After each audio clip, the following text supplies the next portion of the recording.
ஒரு ஃப்ளோவில் ஒரு திரைக்கதை எழுதி வைத்திருப்பார். அந்த ஃப்ளோ உடையுது. 2 பேர் மரணம். படப்பிடிப்பு குழு அச்சம். எல்லாருக்கும் ஒரு பயம் வந்துடாதா? ஆமா, 2 பேரை பறி கொடுத்துருக்காங்க. அதோடு மட்டும் இல்லை, இன்னொன்று நடந்திருக்கு. என்னன்னா,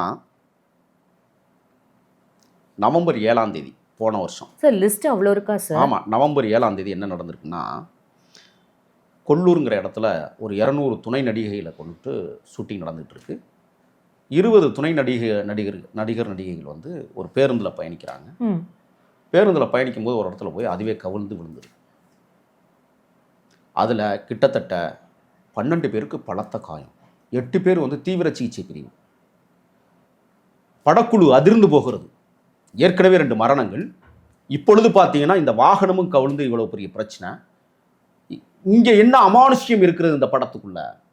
சார் படம் எடுக்கக்கூடாதுன்னு ஏதாவது ஒரு மெசேஜா சார் இது? இல்லை, இதில் என்னன்னா, ஒவ்வொருத்தரும் தனிப்பட்ட ரீதியில் தன்னை பாதுகாத்துக் கொள்ள வேண்டும் சரி அப்படிங்கிறதுல இருக்குது. இப்போ நீங்கள் வந்து பார்த்தீங்கன்னா தேசஸ் அப்படிங்கிற ஒரு சொல்லாடலை வந்து அங்கே பயன்படுத்துகிறாங்க கர்நாடகாவில். இது தேசஸ்னுடைய அமானுஷ்யங்கள் இருக்கிறது. அவர் தான் இதை வழி நடத்துகிறாரு, அவரை பின்பற்றக்கூடிய வகையில் நாம் இன்னும் படம் எடுக்கலையோ அப்படின்னு டைரக்டருக்கு ஒரு பயம் வருது. ஆக தேசத்தை முன்னிலைப்படுத்தணும். இப்போ பார்த்தீங்கன்னா காந்தாரத்தில் தேசத்தை முன்னிலைப்படுத்தக்கூடிய காட்சிகளை இப்போ தான் அமைச்சிருக்கிறாங்க. ஓகே, அது வந்து ஒரு ஒரு விஷயமா இப்போ சொல்ல அங்கே மூட நம்பிக்கையில் அவங்க வந்து ஒரு விஷயத்தை விரும்புகிறாங்க. அது தேசஸ்ங்கிற ஒரு இறை நம்பிக்கையினுடைய வழிபாட்டை